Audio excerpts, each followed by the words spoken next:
Peas on Moss is brought to you by Kimberly Schaub, a culinary scientist turned business developer. Over the past 4 years, the audience has downloaded episodes over 40,000 times, and we have 1,500 impressions across the website and a host of social media platforms. Will you consider contributing to the show to help keep it on air? Donations through Patreon help to offset the cost of web hosting, editing, and producing the various Peas on Moss offerings, from podcast episodes to videos, and every little bit helps, from corporate advertisement to sponsored content and private contributions. Reach out to me on peasonmoss.com for details. I've been working directly in the herb and spice industry for a year now, and I've learned more about the complexity of the supply chain, especially when meeting the needs of customers to source clean label and positive trade materials.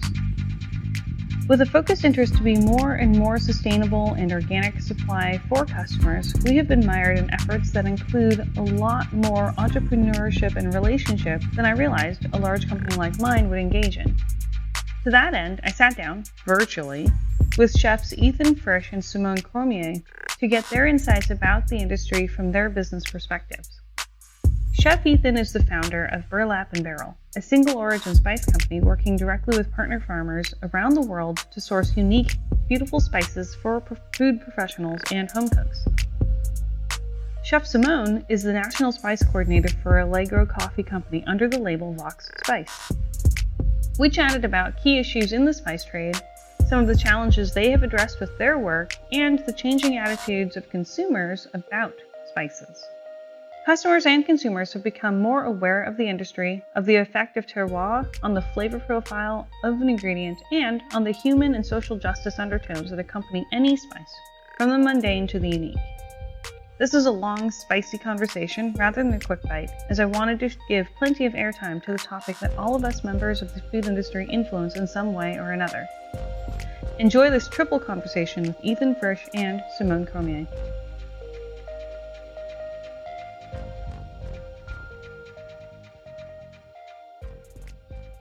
My name is Ethan Frisch. I'm a chef and the co-founder of a single-origin spice company. In fact, the only comprehensive single-origin spice company in the United States, called Burlap and Barrel. We work directly with smallholder farmers in a dozen different countries, setting farmers up to export their own crops for the first time. And then we get to work with professional chefs and home cooks to introduce really interesting varieties of all kinds of spices, things that most people in the U.S. have never tasted before.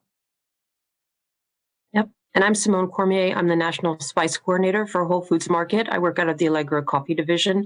I've been a chef for 22 years. I'm from South Louisiana, so I'm a Cajun girl. Grew up with great food, and passionate about spices. Got into spices about 10 years ago, and it's an endlessly fascinating topic. We work closely with win-win partnerships with our suppliers and customers around the globe. So we're super passionate about what we do. Well, thank you both for joining the Peas on Moss podcast to do a deep dive about the spice industry. Probably half the listeners of the show are coworkers and family friends. And so a lot of us are in spice or are chefs that I've managed to cajole or download the app onto their phones. So, I think it's so important that we talk about the spice industry and understand our role as consumers and as users and participants in that system. So would you, Ethan, and then Simone, give us kind of a primer? For what I'm thinking about with the spice industry, I only really see that consumer-facing or perhaps the industry-facing B2B, but there's so much more to it. So could you quickly lay out the foundation for us, knowing that you've already podcasted about this, and I'll share that show to give listeners some additional information as well. Yeah, absolutely. I mean, the first thing that most people don't think about when they think about spices is the agricultural supply chain behind them. The fact that spices are plants. They're tree bark and leaves and roots and seeds. They are grown by farmers on farms, and people just don't think about spices as having that agricultural process. And like you would have with any other agricultural product, any agricultural commodity, there's a huge amount of variability in terms of quality, variety, origin. There's a million ways that what seems like a single spice can actually be many, many different spices, flavors, and have different impacts on whatever you happen to be cooking. Black pepper being just a great example of that because it's ubiquitous. Everybody uses it every day. But the place that you get it from, the place that it's grown, the variety that the farmer is growing, the way that it's handled after it's harvested, there are a lot of ways that the flavor that you ultimately taste when you cook with it is affected by all of those steps behind you in the supply chain, and people just don't really know about that. Yeah, I'd like to tag on to that as well. When I started in this business and started, going out to the Whole Foods regions and talking to the team members about spices and realizing that I wasn't the only one, fascinated by spices because, as Ethan mentioned, no one knows anything in the background of it. So I started writing a spice journal for internal team members to read, and each issue was about a particular spice, be from history, legend, lore, to how it's processed, how it's grown, culinary uses, nutritional information. And I kind of like to, when I start a lesson like that, it's kind of like, people go into their kitchen, they open the cabinet, they're making X. They look at the pot on the stove, they're like, oh, I need the brown stuff in this bottle. I shake it, but they have no idea the background of how that got into that bottle. And, it's like not only the millennia of years that people have been using spices, for culinary and for medicinal purposes, but as Ethan mentioned, it's like the people behind it and the farmers and how it's grown and what that field might look like. Or, smallholder farmers in India, they may grow 5 different types of spices on, 2.2 acres. A lot of it's still handpicked. We're not, maybe not the industrial fields of paprika and parsley, but peppercorns, the most ubiquitous spice on earth, it's still all picked by hand, literally. Every berry is picked by hand. And I think it's a fascinating subject that people, once you look behind your cabinet door, there's a whole world of amazing things to discover. So endlessly fascinating. Well, knowing that our audience is primarily research chefs, what do you think our responsibility is when it comes to considering the spice world? We have spices, multiple spice blends in practically everything we touch. So what do you think our responsibility is? No, I think in this age, where the end consumer is becoming so conscious of sustainability, particularly, and not just about packaging and environmental, but there's a sustainable side of supply chain as well. Again, those win-win partnerships that you have, faith in your supply chain, you're getting good product. I think that part is something that you should think about. In certain products like cinnamon, for example, there's various methods of harvesting depending on where in the world that they're growing. So they're either cutting down a whole tree and then letting saplings come up and regrow, or they're replanting. Every time you buy X amount of cinnamon from someone, they might, plant a tree. So I think things like that are important to know these days because, the demand keeps going up and the supply, is always questionable. So looking towards, sustainable supply chains, I think is important for the chefs to understand as well. Yeah, absolutely. And then in addition to that, I just always recommend that chefs do the same sort of deep dive into spices that they would do into any ingredient that they're working with. So, you want to make an apple pie, think about the variety of apple that you're using, but also think about the type of cinnamon that you're using. And the flavor of different species of cinnamon is obviously going to change the flavor of the dish. And so it makes sense to do some research, to learn about that, to nerd out about it. I think it's fascinating. It's a really fun topic just because you just wind up drawing on culture and cuisine and history and language and botany and biology. So it's so sort of multifaceted and really interesting, but just not something that most chefs have done a deep dive into before. Yeah, you mentioned, obviously that each spice has a very long history.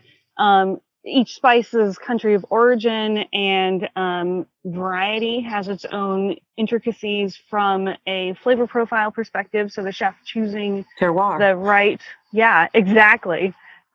Choosing the right spice and origin for the flavor profile that's desired for that consumer experience. But we don't often think about the farmers, or don't get to think about the farmers' lives, the supply chain that got from the farmer to us and how that farmer necessarily chose to cultivate that product. Can you share a little bit about why that's a topic that we as chefs need to dig into more deeply? I'll start with you, Simone, and then go to Ethan. I think it's, again, it's about, like I mentioned, terroir. So just understanding where products come from and the variables that can be available that contribute to the ending flavor profile of the product you're getting, from lot to lot, from region to region, from season to season. Even there's going to be slight fluctuations. So just keeping that in mind.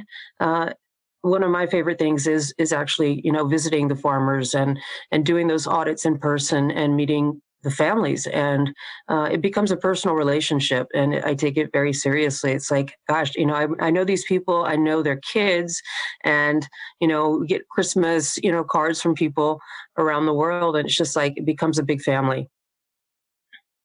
Yeah, I completely agree. And on that topic of sustainability, being able to trace something back, knowing where it comes from, knowing that the food that you're serving, I think we all as chefs have responsibilities, even if it's just cooking at home, to serve ingredients, to use ingredients that are well sourced, the people involved in those supply chains are paid fair wages or fair prices, that the agricultural process is sustainable, or ideally even better than sustainable, regenerative. Cinnamon is a particularly complicated one, because for many species of cinnamon, to harvest the bark, you do have to cut down the tree. And so knowing that you're working closely with a farm or with a group of farmers to make sure that trees are being planted so that supply is sustainable over time, and just to feel good about the food that we're making, to know that it's having a positive impact on the world through the supply chains that all kind of coalesce into that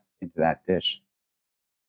Yeah, that's an important point about the farmers being paid fairly for the products that they're producing. And it's not, en masse going to a huge manufacturer somewhere where, I don't want to say a company's name, but you don't want to gouge them. You need them to make a fair wage and be able to support themselves in order to keep the sustainability alive. So it's not about gouging people. It's paying fairly. So, what are you each doing in your work to pay attention to or lead the conversations about sustainability, about awareness of the farmers' lives, and about our supply chain and stability in that supply chain, especially in COVID? Ethan, to you first. Yeah, it's a huge question, especially right now with COVID and all the interruptions to supply chains that have made sourcing spices a little more challenging than usual. But my company, Burlap and Barrel, is only about 4 years old. We're a public benefit corporation, so a hybrid for-profit, nonprofit, and focused on connecting smallholder farmers directly with this market, with the United States. So that involves a lot of travel. I mean, under normal circumstances, a lot of travel, a lot of time spent with our partner farmers, understanding what they're doing, but also helping them understand what we do. We show up on a farm and sort of make a pitch. Does a farmer want to work with us? Do we want to work with them? Is the quality high enough? We're pretty picky, and we're very, very picky. But this whole field of single origin spices and traceability in the spice supply chain is fairly new. I think it comes out of pretty new communication technology that everybody has access to. Most of our businesses run on WhatsApp and Facebook Messenger, since that's what our partner farmers are using. But to be able to show both our customers where their spices have come from, this is why we decided, of all the pepper farms or all the cinnamon farms, we decided to work with this person. But also to be able to share that information with our partner farmers. That I think historically, a farmer sells their crop to a local broker, a consolidator of some kind, and then that's the end of it for them. They have no idea what happens to the spice, to the thing that they grew after it leaves the farm. And so for us to be able to go back to our partner farmers and say, here are some pictures of dishes that chefs at restaurants have made using your pepper or your nutmeg, to close the loop in both directions, both for our customers, but also for our farmers. It's just such a special new thing to do. And our partner farmers get so excited. We have a Facebook group where a lot of our home cook customers swap recipes and ideas, and several of our partner farmers are in the group. And so it's so great to see them all talking about using spices and where they come from and where they go. That's wonderful. I love the way that you're closing the circle on that. I know because I visited them and they're like, where does this end up? Who's eating this? Like, what are they doing with it? Um, on my end, I do a lot of, trying to educate the customers and let them know, why sustainability is important and the lives that we touch and get people excited about the whole background of spices. It's also a big topic with the American Spice Trade Association, of which I've been a member for about 10 years. And it regularly comes up at our conferences, webinars, and it's also training for people in the industry. Like we have a lot of, international members as well. And it's like for them to understand that the consumers in the US are interested in their food, where it comes from, how it's processed, that whole transparency and traceability back to origin. And they're like, oh, I didn't realize anyone cared. And so it really gets, the farmers and the processors internationally excited as well. So I think education is probably the best way. Yeah. So building on that a little bit, what are some educational resources? You mentioned the Association of Spice Trades. But where else can chefs who want to be more involved get involved? Well, the website, American Spice Trade Association website, has a lot of accessible material to non-members. But I think, we've at ASTA, we've talked to the RCA, which you're also a member of, and we've looked at ways that we can potentially collaborate too. So we're letting each other know about conferences and webinars and that type of thing. American Spice Trade Association is for it's for companies, so it's not individuals like the RCA. So it's not like they would be joining that, but there's still information accessible as well. But I think if we can collaborate more with the RCA, that would be awesome, because then that's even more accessible to all the membership there. Yeah, and there's some great books if you're interested in sort of a reading list on spices. There are a lot of great books. Some of my favorites are a book called Cumin, Camels, and Caravans by an ethnobotanist named Gary Mann. There's a great book published in India, so it's a little hard to get here, but you can find it on Amazon usually, called The Flavor of Spice by Mariam Reishi. That's an exceptional one and talks a little more about applications, and particular very specific regional applications across India. So I was wondering, some of the listeners are in academia at varying levels. Is there an opportunity for really kind of academia getting involved in understanding the history of spices, or maybe informing how we look at the spice industry moving forward? Yeah, absolutely. I mean, both of the books that I mentioned and lots of others are written by academics, historians, or botanists or anthropologists. So coming at it from that academic perspective, because so many of the records about the history of the spice trade are, going back to ancient, really, records of their cookbooks from ancient civilizations in the Middle East, talking about how spices are used. So being able to go back to those original sources and understand and explain some of the context around them, I think there's still a lot of really interesting work to be done there.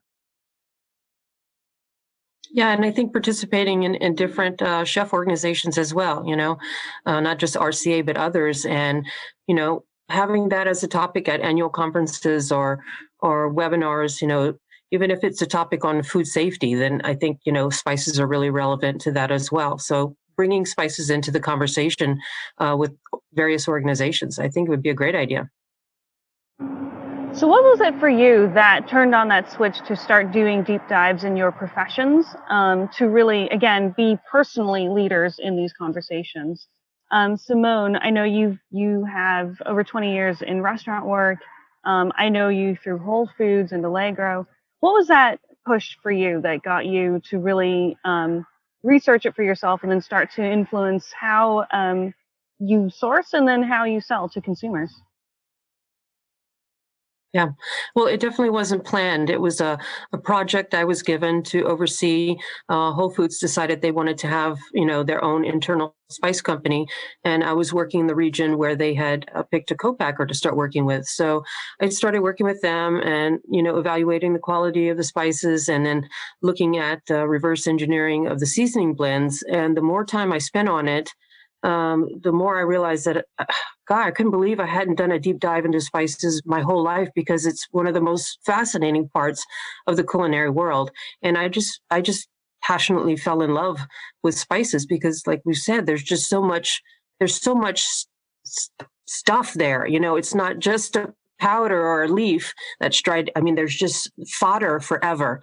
And the more you dig and the more you read and the more you research, the more you find. So it's like it just never ends. It's like you could never learn enough. So in that aspect, it's really a great challenge to have, just to know that I'll never know everything. But, every person you visit, every factory you go to, you learn something every time. So that's what keeps me going. That's what I thrive on. And just being able to, our company really believes, with coffee and tea, it's always been, working directly with farmers and having those relationships. And how can we support the community? If you need a well built, how we can, work out a program to help with that. So I feel really passionate about that as well.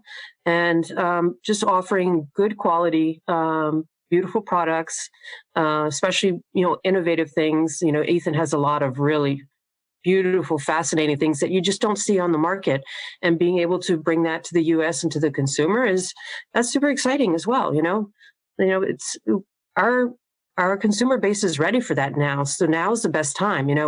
Back when I started as a chef, I couldn't call out the interesting things about a dish, that I had in a special because it would scare them away. Like, oh, I don't know what that is, so I won't order it. And now it's like you can't be effuse enough on, calling out the interesting stuff. So we're in a great time for that kind of conversation now. So that's a lot of fun. Yeah, absolutely. I mean, people's understanding of spices has changed so much in the last few years.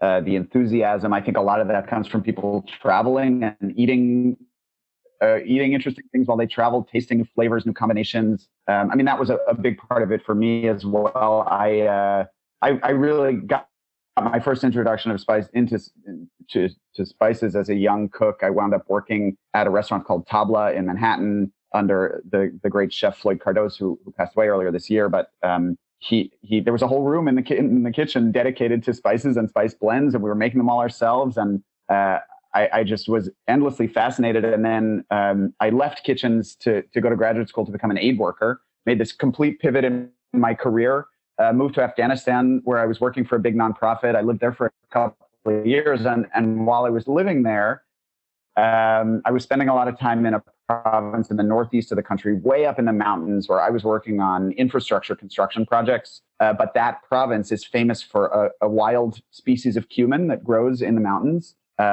It's a different species than a typical variety. It looks different. It smells different. And I just had one of those moments, I guess, that people talk about where you taste something, you smell something, and go, why didn't I think of this before? Why has it taken me so long to put this together? That different spices are going to taste different from different places, and there's a lot of value in that. There's something to celebrate about that diversity, rather than, I mean, like Simone mentioned, the older way, which was just to sort of hide the spices or pretend they weren't that important. So that was the beginning of it for me. It took a long time to go from that realization to actually being able to pull together a company. It started with a fair amount of mostly legal smuggling of spices into the U.S., which we don't do any of anymore. Let me just be clear. No. But what we were able to do was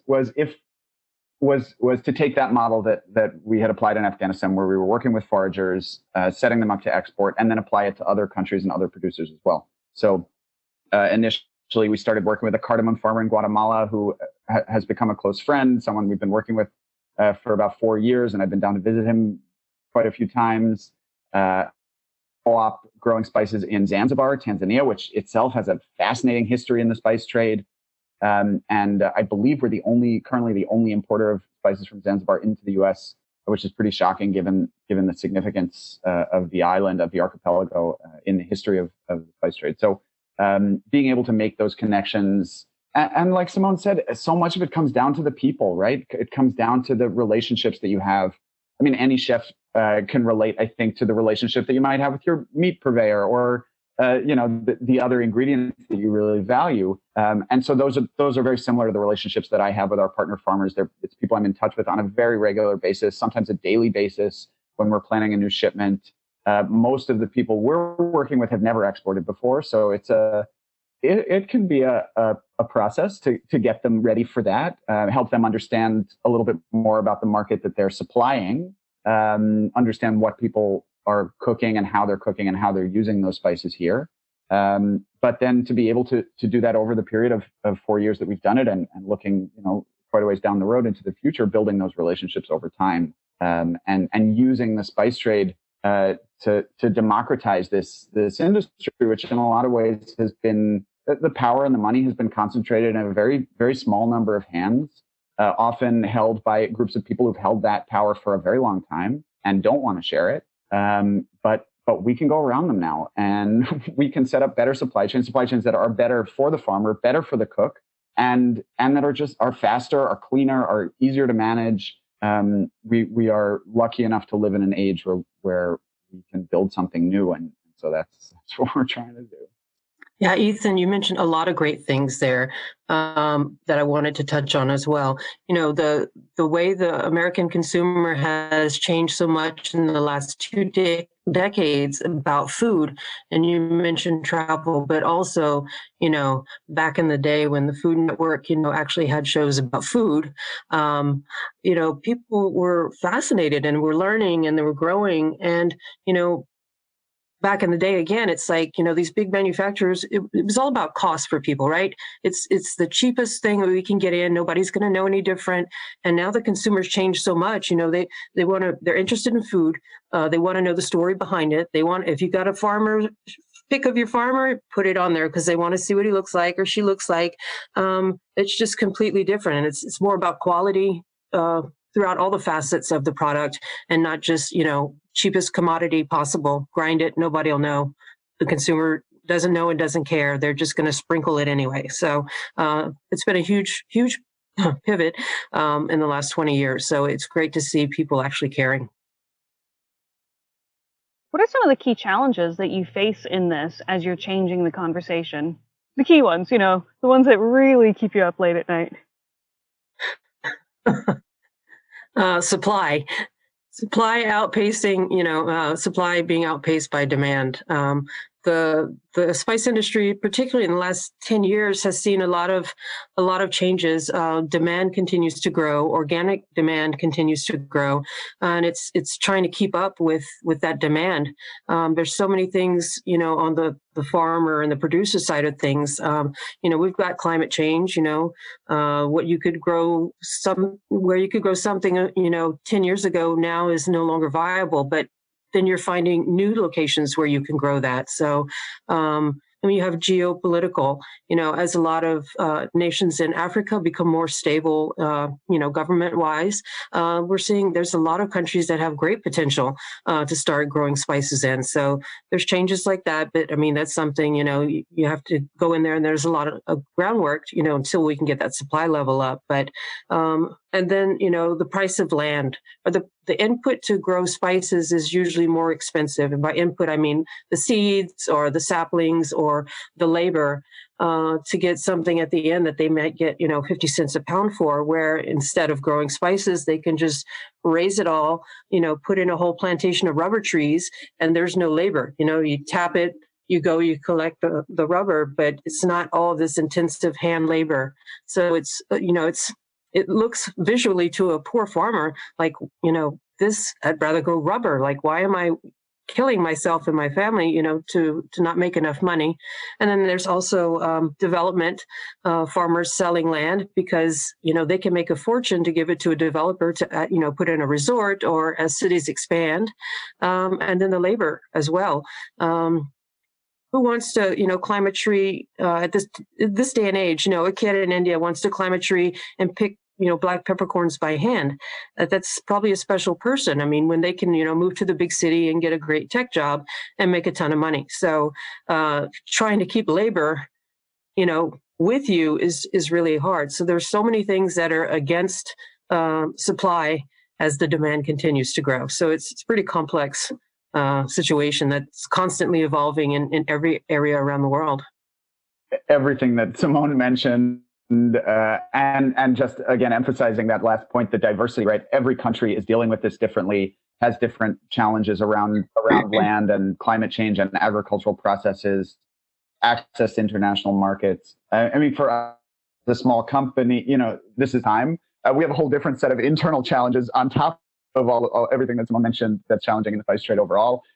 Figuring out how to build a business, figuring out how to learn all the rules. I mean, my background, having spent time in kitchens, having spent time in international development, I had these two skill sets that put me in a position to work on spices, but I didn't know anything about international supply chains, logistics, sourcing, agriculture, food safety. I mean, all of these things that are critically important in the spice trade, I had to learn the hard way very quickly. And so that's been really challenging, but gratifying. And then the other side of it, I think, is on the consumer education, helping people think a little bit more creatively about using spices. People tend to be fairly narrow in their understanding. Cinnamon is a sweet spice that only goes in baked goods, when we know that cinnamon has wide applications across lots of different dishes and cuisines, and savory and sweet and stews and chilies, and lots of ways to use it. So helping home cooks kind of think more broadly, think more openly, cook more creatively with spices, and on top of that, diversifying the idea of what counts as a spice beyond the standards, the cinnamon and the black pepper and the garlic and the paprika, but also we carry a dried kelp, a kelp flake from Iceland that works like a spice, or black lime, sun-dried limes that have been ground down into a powder. So those aren't things that maybe typically you'd think about as a spice, but work really well. Yeah, I agree. And you were mentioning cinnamon, and this week I used your royal cinnamon in moussaka, which is traditional in Greece, to use a little bit of cinnamon in meat sauces. So I can vouch definitely to the versatility of spices. And one last thing I would like to mention that's increasing demand for spices is the globalization of the way people eat now. If you've got fast food chains that are in countries all over the world that never had, KFC before, Taco Bell, McDonald's. And I remember a few years ago, it was like a shortage of parsley. And I'm like, what's up with the shortage of parsley? And it's all because, it's countries who didn't use certain spices before. Even, their consumer base is getting more educated and wanting to try new things. So, countries that only exported their spices and never actually used them are now keeping them. So that's also shooting up the demand as well. So it's crazy to try to keep up with all of this. But yeah, Ethan, I understand your school of hard knocks there. Yeah, figure it out. Yeah, figure it out. Quickly. Yes. Is there a way as suppliers that we can manage those conversations, set better expectations, or conversations about the supply and demand of spices? As a business developer, now guiding those conversations and helping the customer or the consumer really understand what he or she is looking for, but then also to help them understand what the supply chain looks like when we're starting to talk about really, really responsible sourcing, really sustainable, responsible sourcing. Yeah. How do we manage that conversation so I'm not arguing over a penny per pound? I'm having a conversation about why we're choosing to source from a certain location with a certain farm within the context of that season. That's a hard one, because that's kind of a middle ground. You're not dealing with the end customer, so to speak. You've got the person you're trying to show the value to. So that's, I think that's going to take a while. I think that the end consumer is more interested, and the interim customer is still looking at those pennies per pound, and especially with spices. I mean, at the low usage that you use it in, I mean, pinching pennies is really kind of silly, but you come to that. There are people that are looking at every penny. I think it's just going to be constant education on their part, and they'll eventually catch up with the consumers. Yeah, and I do think there's also a justification element. Like in any sales process, the price, the number itself is important, but so is the justification for that number, and to be able to tell some of the stories that consumers now are looking for in ways that they weren't looking for before. And spices are often kind of a banner ingredient. That's the flavor of whatever it is that you're eating. And so to be able to emphasize that story, to talk about a farm, to talk about an individual farmer or the process behind it, what makes that version of the spice so special, and why you as a producer of a food product have decided to use that. I think there's a huge amount of value.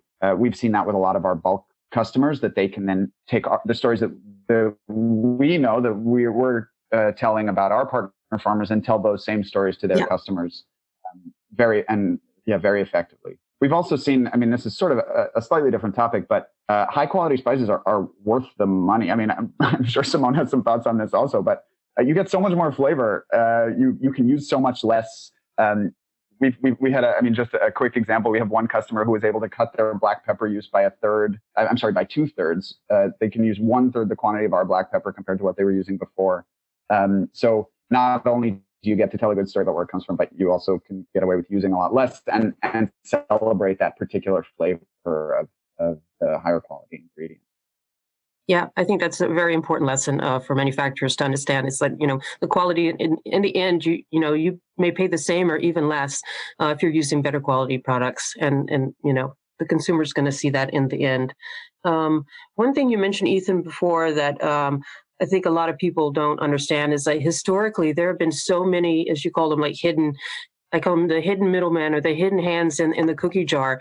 And by going direct and cutting out as many middlemen as possible, not only are we able to pay, the supplier better money, but there's less hands in the pot, and you can end up selling the product at a decent price with a better quality.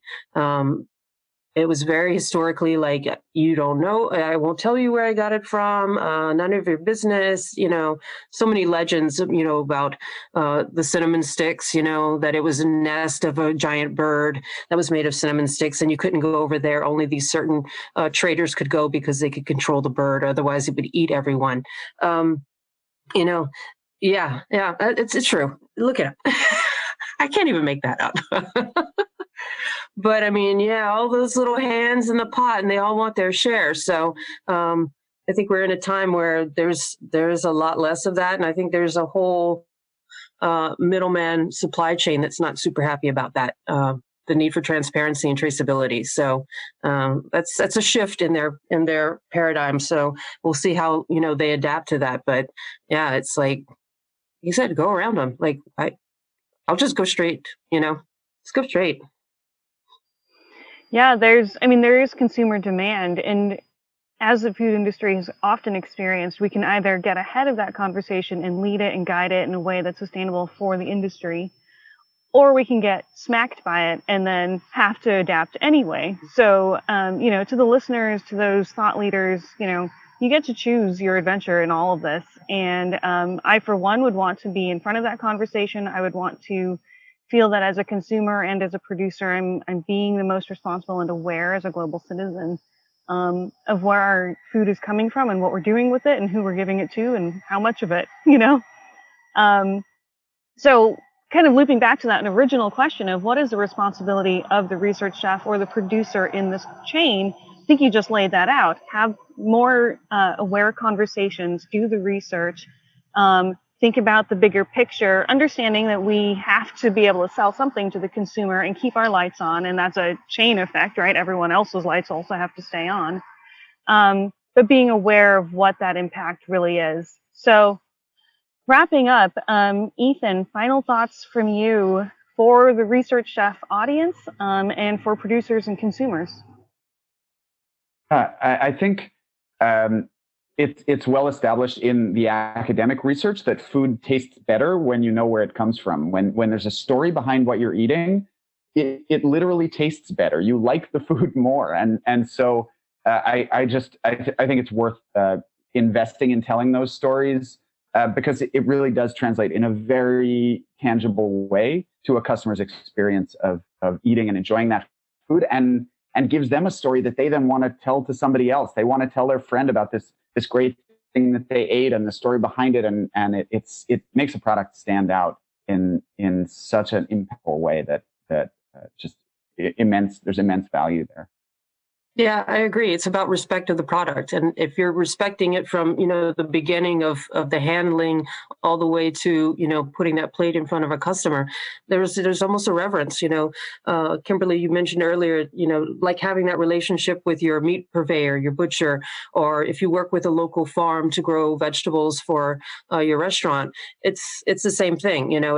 There's no reason why it should be looked at any differently. And then once you have the respect for the product that you have and you revere it, it's like cooking with love, it's the same thing. You can tell when something's cooked with love, and you can tell, it's love and respect. And it goes all the way back with a wonderful story to a smiling family, growing spices in a tiny, tiny corner of the world. So I think the story is just amazing. And, you treat it with love. Well, thank you, Simone and Ethan, for joining the Peas on Moss podcast to talk about very much a primer on the spice industry and our responsibility in it. I will add in the show notes the podcast episode that you both did together to make sure that listeners can get a little more information, and I'm certainly looking forward to having more conversation here. So thank you again for joining us.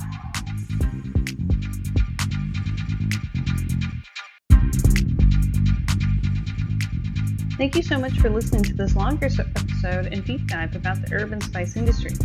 Now that I work for a spice supplier, I have felt a stronger responsibility to consider the supply chain of ingredients that we use in almost every single dish we prepare. I can't actually think of a food product that doesn't include a spice or an herb. I'm really grateful to chefs Ethan and Simone for bringing me up to speed on some of the key issues they work on, and for inviting us to join their work, whether as customers of theirs or as thoughtful food business leaders whose buying decisions really have an impact on the spice trade and the environmental and social consequences and rewards. Get more information about Chef Ethan's work at Burlap & Barrel, and check out Chef Simone's work through Vox Spice at Whole Foods Market.